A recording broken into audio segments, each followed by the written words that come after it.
قل يا أيها الناس إني رسول الله إليكم جميعا الذي له ملك السماوات والأرض۔ اے رسول مکرم آپ کہیے، اے لوگوں میں تم سب کی طرف اللہ کا رسول ہوں، جس کی ملک میں تمام آسمان اور زمینیں ہیں۔ لا الہ الا هو یحیی و یمیت، اس کے سوا کوئی عبادت کا مستحق نہیں ہے، وہی زندہ کرتا ہے اور وہی مارتا ہے۔ فآمنوا باللہ ورسولہ النبی الأمی الذی یؤمن باللہ وکلماتہ واتبعوہ لعلکم تہتدون۔ سو تم اللہ پر ایمان لاؤ اور اس کے رسولوں پر جو نبی امی لقب ہیں، جو اللہ پر اور اس کے کلمات پر ایمان رکھتے ہیں، اور تم سب ان کی پیروی کرو تاکہ تم ہدایت پاؤ۔ آج سورۃ الاعراف آیت نمبر 158 کا بیان۔ اصل میں یہاں کہا یہ گیا کہ اس سے پہلے جتنے بھی رسولوں کا ذکر گزرا، وہ تمام رسول خاص علاقوں کی طرف اور مخصوص قوموں کی طرف، اور وہ بھی ایک مقررہ وقت تک کے لیے، وہ ان کے مرشد اور ان کے رہبر اور ان کے رسول اور ان کے نبی بن کر آئے۔ اس سے پہلے جتنے بھی رسول آئے خاص علاقوں کی طرف، مخصوص قوموں کی طرف، ایک مقررہ مدت تک کے لیے، وہ ان کے رہبر بھی تھے، ان کے نبی بھی تھے، ان کے رسول بھی تھے، ان کے مرشد بھی تھے۔ لیکن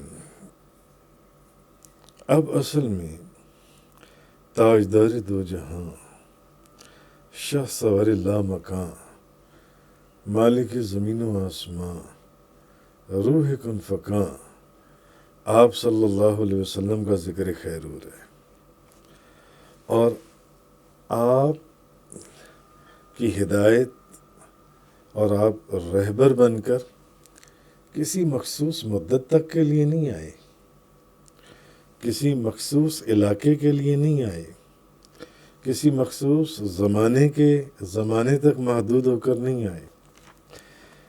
بتانا یہ مقصود تھا کہ جس طرح آپ کے بھیجنے والے کی حکومت اور سروری عالمگیر ہے، اسی طرح آپ صلی اللہ علیہ وسلم کی رسالت بھی جہانگیر ہے، اور ہر خاص ہو یا عام ہو، فقیر ہو یا امیر ہو، عربی ہو یا اجمی ہو، رومی ہو یا حبشی ہو، آپ ان سب کے لیے خدا نے آپ کو مرشد بنا کر بھیجا، آپ کو نبی بنا کر بھیجا۔ اس لیے اس بات کا اعلان اور اس کی حقیقت آپ کی زبان مبارک سے کروایا کہ کہیے، اے اولاد آدم، اے آدم کی اولاد، میں تم سب کے لیے اس زمین اور آسمان کے خالق اور مالک کی طرف سے رشد اور ہدایت کا پیغام لے کر آیا ہوں، اور تمہارے لیے ہدایت کا راستہ لے کر آیا ہوں، اور اب تمہارے لیے ہدایت کا راستہ یہی ہے کہ جو کچھ میں لے کر آیا ہوں اس کی پیروی کرو، اس کو مانو، میرے نقش قدم پر چلو، جو چیزیں میں نے تمہیں بتائیں اس پر عمل کرو، میری سنت کو اپناؤ تاکہ منزل مقصود پر پہنچ جاؤ۔ اصل میں اس آیہ کریمہ کے اندر اب یہ فرمایا اللہ تبارک و تعالی، فآمنوا باللہ ورسولہ النبی الأمی الذی یؤمن باللہ وکلماتہ واتبعوہ لعلکم تہتدون۔ سو تم اللہ پر ایمان لاؤ اور اس کے رسول پر جو نبی امی لقب ہیں، جو اللہ پر اس کے کلمات پر ایمان رکھتے ہیں، اور تم سب ان کی پیروی کرو تاکہ تم ہدایت پا جاؤ۔ اب اللہ تبارک و تعالیٰ وہ یہ کہہ رہے کہ وہی تو زندہ کرتا ہے، وہی مارتا ہے، وہی آسمانوں اور زمینوں کا مالک ہے۔ تو اب اللہ پر ایمان لاؤ اور اس کے رسول پر، جو نبی بھی ہیں اور امی بھی ہیں۔ اور اس کی تفصیل کل بڑے تفصیل سے گزری تھی کہ امی کس کو کہتی ہیں، نبی کس کو کہتی ہیں، رسول کس کو کہتی ہیں۔ کل اس کی تفصیل بہت تفصیل سے گزری تھی۔ تو جو اللہ پر اس کے کلمات پر ایمان رکھتے ہیں، تو اللہ پاک نے فرمایا اور تم سب ان کی پیروی کرو، تم سب، کیونکہ وہ امیر، فقیر، عربی، عجمی، وہ ہر ایک کی طرف رسول اور نبی بنا کر بھیجے گئے ہیں۔ آگے فرمایا وَمِن قَوْمِ مُوسَىٰ أُمَّةٌ يَهْدُونَ بِالْحَقِّ وَبِهِ يَعْدِلُونَ، آیت نمبر 159۔ اب اس میں فرمایا یہ کہ اب بنی اسرائیل کی جو بڑی کثرت تھی، اکثریت جو تھی، ان کی عادتیں کیا تھیں، ان کا جو رد عمل تھا، ان کا جو بیہیویئر تھا، ان کا جو ایٹیٹیوڈ تھا وہ کیا تھا؟ حوصلہ شکن، چھوٹی سے چھوٹی بات پر بگڑ جاتے تھے اور بالکل نامعقول باتوں کو منوانے کے اوپر ضدی ہو جاتے تھے۔ اگر ایسا ہوگا تو ہم ایسا کر لیں گے۔ بے شمار نبیوں کا بیان پیچھے گزرا، اور پھر جب وہ نبیوں کے معجزے ظاہر ہوتے تھے پھر بھی نہیں مانتے تھے، تو پھر تکلیف اور عذاب میں مبتلا بھی ہو جاتے تھے۔ معمولی سے معمولی بات پر شبہ ان کو پیدا ہو جاتا تھا۔ سامری نے کہا وہ کون سے یہ خدا ہے، اس کو پوجو، بیل کو پوجنا شروع کر دیا۔ ایسی چیزیں ان کا معمول تھا۔ مگر ان تمام چیزوں کے باوجود بنی اسرائیل کے اندر بھی ایک گروہ ایسا تھا جو پکے مومن تھے، بھلے وہ بہت تھوڑے تھے مگر وہ بڑے پکے مومن تھے، اور حضرت موسیٰ علیہ السلام کی شریعت کے پورے پابند تھے، اور تورات نے جن جن چیزوں کا حکم دیا ان کو بجا لاتے تھے۔ اب مفسرین نے اس کے اندر بڑی لمبی بحث کی ہے کہ وہ گروہ کون سا تھا۔ اس کی تفصیل میں نہیں جاتا، وہ بڑی لمبی بحث ہے، بڑی لمبی اس کی تفصیل ہے، اس میں ان کا اختلاف ہے۔ لیکن اگر ہم اس آیت کو اس کے عموم کے اوپر ہی رہنے دیں جو فرمایا گیا، تو پھر کسی قسم کی مشکل پیدا نہیں ہوتی۔ یعنی بس ٹھیک ہے، بنی اسرائیل کے اندر اللہ پاک نے فرما دیا ایک گروہ ایسا تھا جو حق پر قائم تھا، جو ایمان والے تھے تو تھے، ایمان والے جن سے وہ اس میں رہیں۔ یعنی حضرت موسیٰ علیہ السلام کی موجودگی میں بھی ایک فرما بردار جماعت تھی۔ جب ایک قوم نے بچڑے کی پرستش شروع کر دی تو وہ پھر بھی ثابت قدم رہی، توحید کے اوپر قائم رہی، اور حضرت موسیٰ علیہ السلام کے انتقال کے بعد بھی وہ اللہ تعالیٰ کے احکامات کے اوپر دل و جان سے عمل کرتے رہے، یہاں تک کہ نبی کریم صلی اللہ علیہ وسلم کا زمانہ مبارک آ پہنچا تو وہ تب بھی تورات کے اصولوں کے اوپر اور جو تورات کے اندر لکھا ہوا تھا اس کے اوپر عمل پیرا تھے اس وقت بھی۔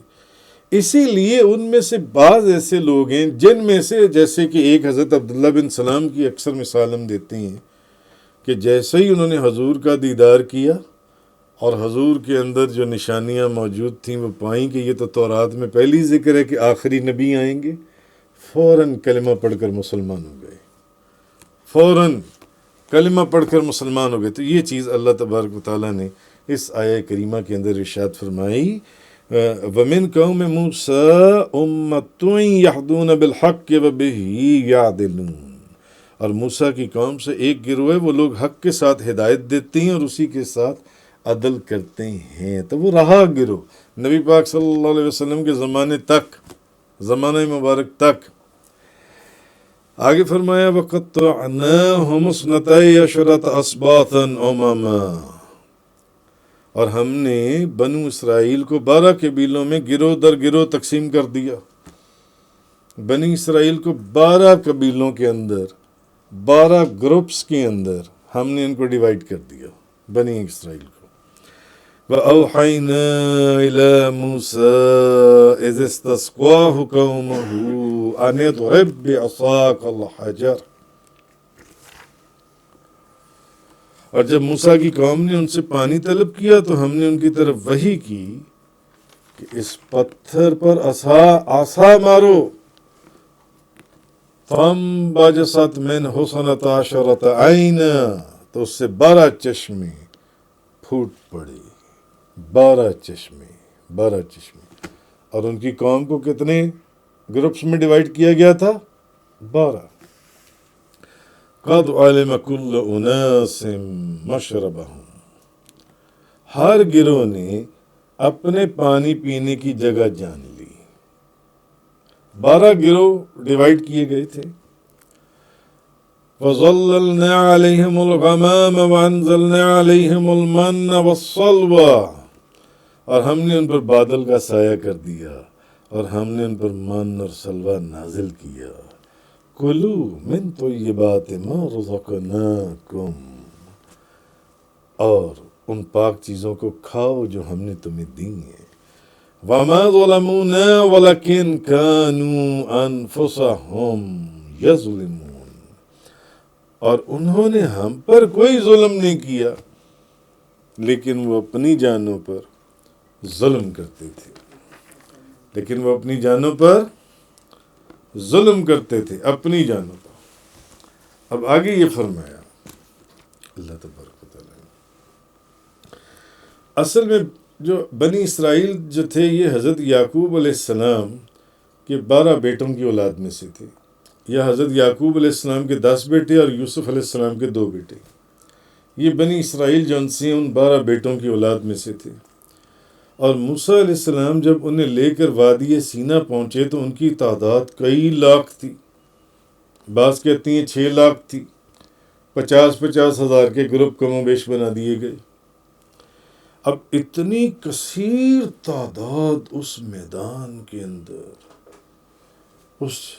تو اب اس صحرا کے اندر، تو اب ان کا نظم و ضبط، ان کا انتظامات، ان کی تربیت، ان کی نگرانی، اب آپ نے ان کا انتظام یہ فرمایا کہ ان کو 12 گروہوں میں تقسیم کر دیا۔ آپ کی آرمی کے بھی تو مختلف ڈپارٹمنٹس بنا دیے جاتے ہیں نا، ہر ڈپارٹمنٹ کا اپنا ایک کمانڈر ہوتا ہے جو اس ڈپارٹمنٹ کو چلاتا ہے، کہیں کیپٹن ہوتا ہے، کہیں میجر ہوتا ہے، کہیں لیفٹیننٹ ہوتا ہے، کہیں کرنل ہوتا ہے، کہیں بریگیڈیئر ہوتا ہے، کہیں جنرل ہوتا ہے، مختلف ڈپارٹمنٹ ان کو ڈیوائیڈ کیا جاتا ہے۔ اب ایک بندہ تو نہیں نا ساروں کو چلا رہا ہوتا جو ان سے، ایک بندہ تو ہر ایک کو چیک نہیں نا کر سکتا، پھر ڈپارٹمنٹس بنائی جاتی ہیں، تو 12 گروہوں میں تقسیم کر دیا، اور ہر گروہ کے اوپر حضرت موسیٰ علیہ السلام نے ایک نگران مقرر کر دیا تاکہ ان کی آپس کے جھگڑے وغیرہ 100 چیزیں جو ان سی ہیں اور کوئی ایسی چیز جو ان سی وہ ان میں نہ ہو۔ اور پانی بالکل نایاب، نہ کوئی نہر، نہ کوئی دریا، نہ کوئی چشمہ، نہ کوئی کنواں۔ ان علاقوں میں ان کی ایک سائڈ پر وہ سارے صحرا بندہ ناچیز نے دیکھی ہیں۔ آپ کی قوم نے شدت پیاس سے بے قابو ہو کر، اب جب پیاس لگی ہے پانی کہاں سے مانگے؟ نہ کنواں ہے، نہ نہر ہے، نہ کوئی چشمہ ہے، بے قابو ہو گئے، پانی کا مطالبہ شروع کر دیا۔ آپ نے اللہ کی بارگاہ میں عرض کیا، اللہ نے فرمایا موسیٰ اس پتھر کے اوپر اپنا عصا مارو۔ عصا مارنے کی دیر تھی کہ اس سے 12 چشمے نہروں کی طرح پانی دیتے ہوئے پھوٹ پڑے، 12 چشمے۔ اور آپ نے کیونکہ کتنے گروہ؟ 12 گروہ آپ نے بنی اسرائیل کو ڈیوائیڈ کیا تھا، ہر گروہ کو ایک چشمہ دے دیا، اس سے پانی پیو، اس سے پانی پیو، تاکہ ان آپس میں، کیونکہ وہ نبیوں کی بات پر ماننے سے انکار کر دیا کرتے تھے، چھوٹی چھوٹی بات کے اوپر، تو کہیں آپس میں لڑی نہ پڑیں ایک چشمے کے اوپر، 6 لاکھ بندہ کم و بیش، کہیں لڑ نہ پڑے، اس لیے 12 چشمے 12 گروپس کے اندر ڈیوائیڈ کر دیا، اور ہر گروپ کے اوپر ایک نگران بنا دیا جو اس کو مانیٹر کرتا تھا۔ تو اس ریگستان میں پانی کی ایک بوند تک نایاب تھی۔ جس ریگستان میں پانی کی ایک بوند نایاب ہو، وہاں درخت، سایہ دار درخت کہاں ہوں گے؟ ان کا وجود بھی نہیں۔ اور میں نے وہ علاقے دیکھے ہیں، درخت تو دور کی بات، کوئی جھاڑی بھی نظر نہیں آتی، سینکڑوں میل ریگستان ہی ریگستان ہے، کم و بیش وہی والے علاقے جن سے، لیکن بغیر سائے کے اس تپتے ہوئے ریگستان اور سخت چلاتی دھوپ جن سی ہے، اب اس میں گزریں تو کیسے گزریں؟ اب اللہ نے ان کے اوپر ایک اور احسان فرمایا کہ جتنے علاقے میں وہ 6 لاکھ لوگوں کا وہ جو لوگوں کے گروپ تھے وہ چلتے تھے، اتنے علاقے کے اوپر 7 بادل چلتے تھے، 7 بادل چلتے تھے جو ان کے اوپر سایہ کرتے تھے۔ یہ موسیٰ علیہ السلام کی برکت تھی، یہ موسیٰ علیہ السلام۔ تو ریت کے ان ڈھیروں میں جہاں آب پاشی کا کوئی انتظام نہ تھا، وہاں کھیتی باڑی کیسی ہوتی؟ تو جب کھیتی باڑی، وہاں پر کوئی کھیت ہے ہی نہیں، کوئی درخت ہے ہی نہیں، میں نے آپ کو بتایا کہ وہاں ایسی کوئی چیز نہیں ہے، تو کھاتے کہاں سے؟ پینے کا تو بندوبست فرما دیا گیا، آپ کھاتے کہاں سے؟ تو اللہ تعالیٰ نے اپنی قدرت خاص سے من اور سلوہ اتار دیا، من اور سلوہ، تاکہ اب کھانے کی فکر سے بھی آزاد ہو جائیں جن سے۔ تو اب وہ جو من تھا وہ ایک نفیس شیریں ذائقے دار چیز تھی، اور سلوہ جو تھا ان کے لیے اب کھانا کہاں سے کھائیں؟ وہاں تو کوئی کھیتی باڑی، کوئی باغات، کچھ بھی نہیں ہے۔ اب وہ جو ان سے بٹیر تھے، اور بٹیر بھی بھنے ہوئے بٹیر، تو وہ اتار دی گئی، وہ ان کو عطا فرمائی۔ ان پاک چیزوں کو کھاؤ جو ہم نے تمہیں دی ہیں، اور انہوں نے ہم پر کوئی ظلم نہیں کیا، لیکن وہ اپنی جانوں پر ظلم کرتے تھے۔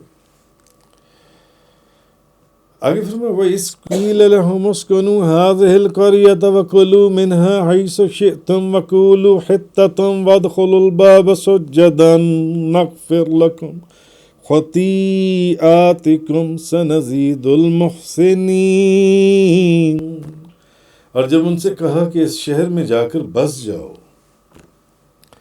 اور اس کی پیداوار سے جہاں سے چاہو کھاؤ، اور حتاتن کہتے جاؤ، اور دروازے میں سجدہ کرتے ہوئے داخل ہونا، ہم تمہاری خطائیں بخش دیں گے، ان قریب محسنوں کو کمال اجر عطا فرمائیں گے، مزید اجر عطا فرمائیں گے جو نیکیاں کرنے والی ہیں۔ فبدل الذین ظلموا منہم قولا غیر الذی قیل لہم فارسلنا علیہم رجزا من السماء بما كانوا یظلمون۔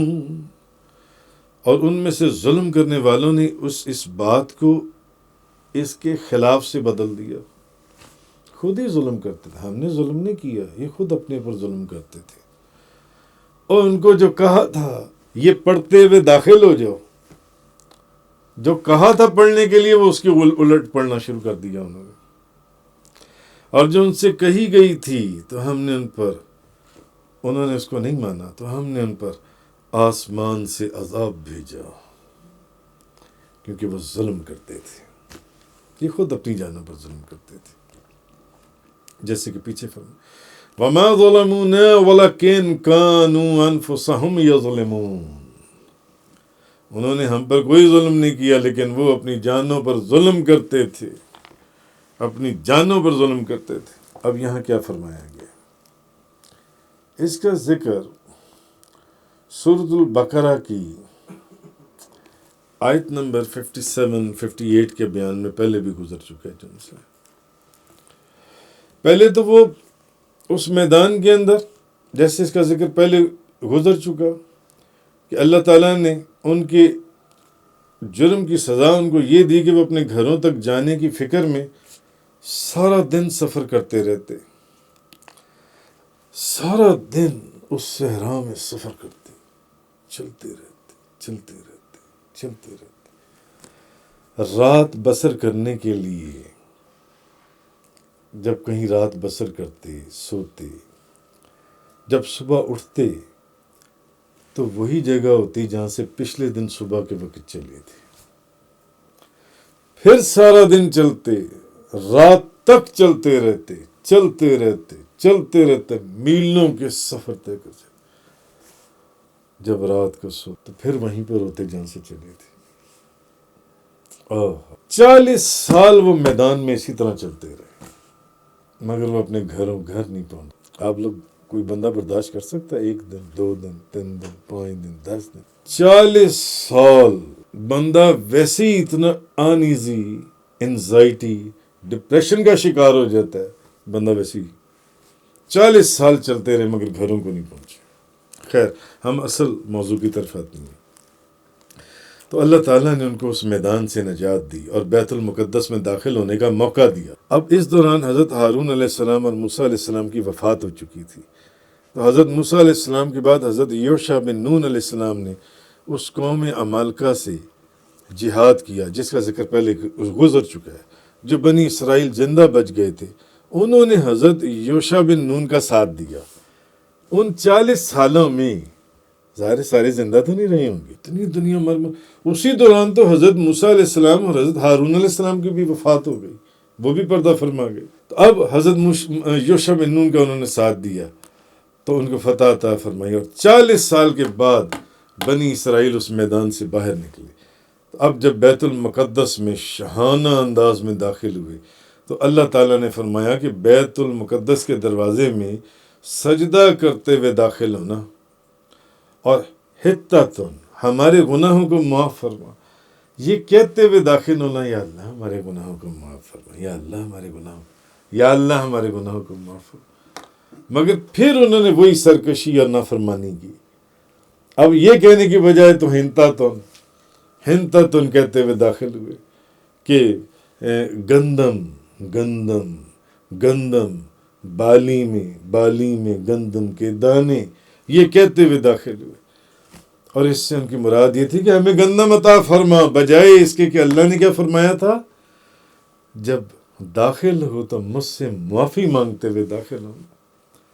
اور مجھ سے معافی مانگو گے جہاں کسی چیز کا نام نہیں تھا تو وہاں میں نے من اور سلوہ تمہارے اوپر نازل کر دیا. پانی سارے تمہارے ساتھ ساتھ چلتا تھا، بادل تمہارے ساتھ ساتھ تھے، کیسی لذیذ. تو یہ تو اب تو پھر شہر میں پہنچ گئی ہو، بیت المقدس میں داخل ہو رہے ہو، توبہ کرتے ہوئے، مجھ سے معافی مانگتے ہوئے.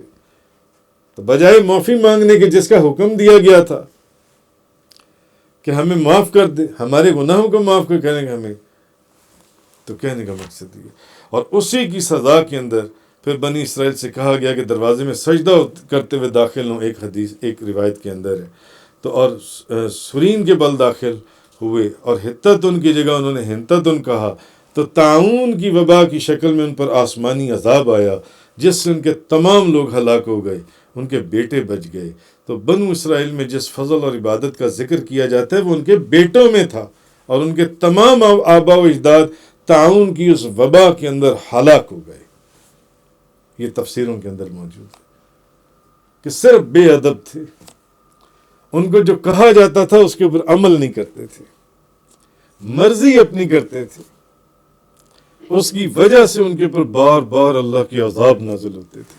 تو یہ چیز اللہ تعالیٰ نے اس آیہ کریمہ کے اندر ارشاد فرمائی.